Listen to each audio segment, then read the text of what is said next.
Vidcon since. And yet today, I am giving the opening remarks, and Hank is merely a cameraman. The pleasures of being an older brother.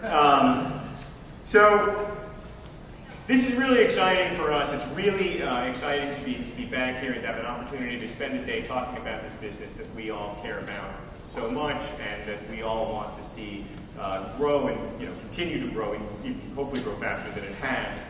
And on that front, I wanted to talk about other business models that Hank and I have been exposed to in our careers. We've been YouTube partners for 5 years now, almost 5 years to the day.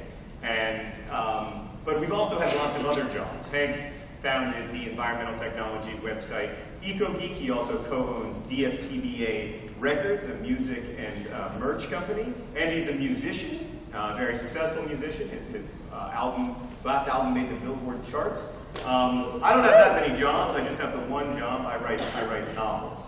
And as a writer, my business model is very different from the YouTube business model in important ways, right? Because every person who buys my books ostensibly pays for them, hopefully.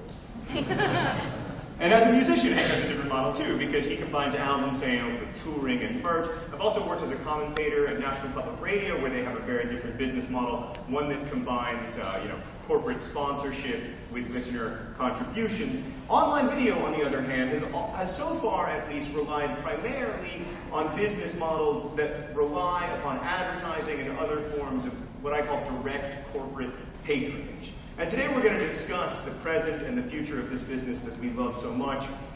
By almost any measure, there has been explosive growth in online video in the last 3 years, right? Like the number of people registered for Industry Day this year is very close to the number of people registered for Vidcon in 2010. There are going to be 7,200 people at Vidcon this year. There were 1,400 people 2 years ago. So that's astonishing growth. But one place where we haven't seen that crazy growth, many of you will know, is in revenue. I mean, a lot of us now see much higher CPMs for longer form content. I hate to use lingo, so CPMs is like cost per thousand, because 1,000 starts with an M. And the truth is that the per minute, per viewer revenue, and even the most lucrative online video deals, is still less than 5% of what is generated per minute by hillbilly billionaires, which I don't know if there's anyone here. Did that get an applause? Hillbilly billionaires? It's a bad shit. Like that deck? It's technically bad. That's a shame to me that we live in a world in which hillbilly billionaires have 20 times the revenue of amazing online video content, like, Video Game High School or whatever. And that makes it really challenging for us to find the revenue that we need to make the stuff that we love and the stuff that we want to make. We don't live in a world anymore where you can upload in 240p on your standard definition camera. Like, we want to be able to make lots of different stuff. And some of that may be stuff that can be shot in 240p, but a lot of it won't be. And I know that when we get the resources to make that stuff, we succeed, because I've seen what happens when YouTubers get a budget. I've seen Video Game High School. I've seen SourceFed. I've seen my brother's Pride and Prejudice adaptation, The Lizzie Bennett Diaries. Woo! I love Lizzie Bennett too. She's here, It's exciting. I'm nervous. I'm nervous about meeting her. I have a lot of opinions about the decisions that she should make in her romantic life, and I want to share them. So most people in this room would agree that advertisers are consistently underpaid for the privilege of being associated with online video content. But it's mostly because those advertisers are in the message-sharing business. They care who your audience is. They care about gender and household income and age, but they don't really care or even understand how much your audience loves you.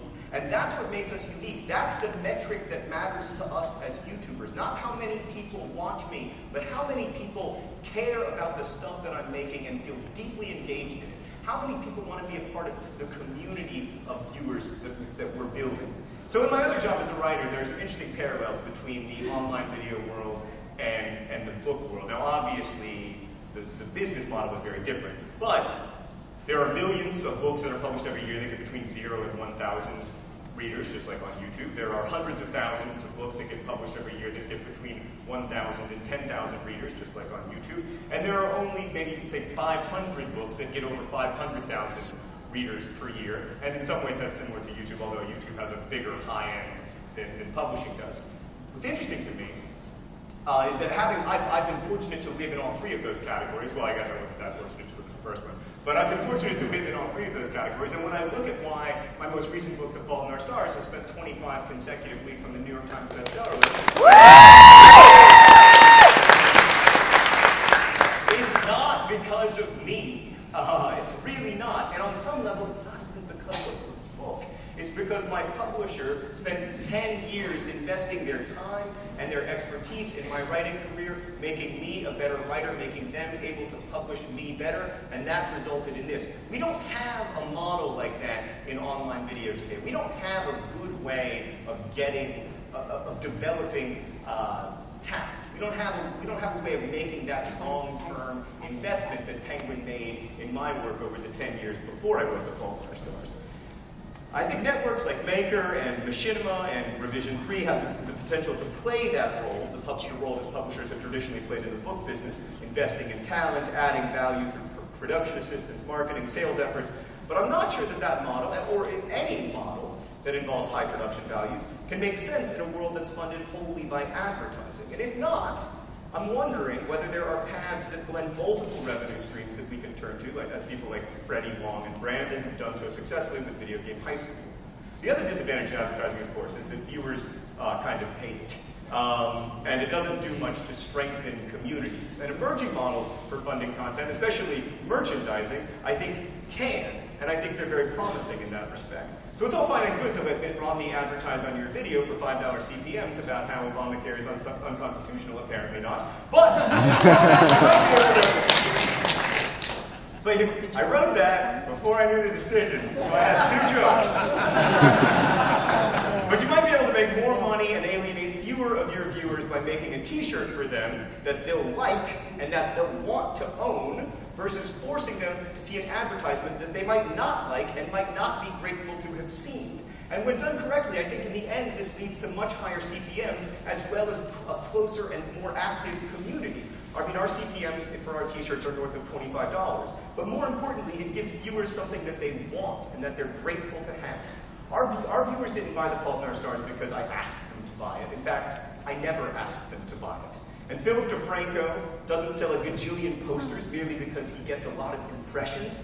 He sells posters because his audience identifies with him, and they care about him, and he makes awesome posters. And products don't have to be physical items tied to your programming either. They can be projects, inventions, applications, services. Phil's moved from making shirts for his audience to making shirts for the entire internet. Our secret to success has been my brother's unstable passion for creating products that our viewers like, but that can grow larger than our community. So for instance, you are now sitting in one of those products.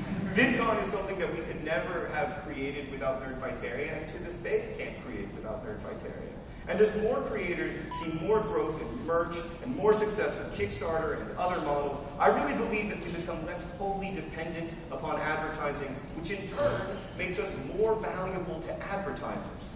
It's my hope that this virtuous cycle will lead to more people making a living, to higher budgets for higher production values, and to more views. It seems to me that what's beautiful and special and exciting about online video is that it wrests control away from those who have so long held it, and it creates makers of us all.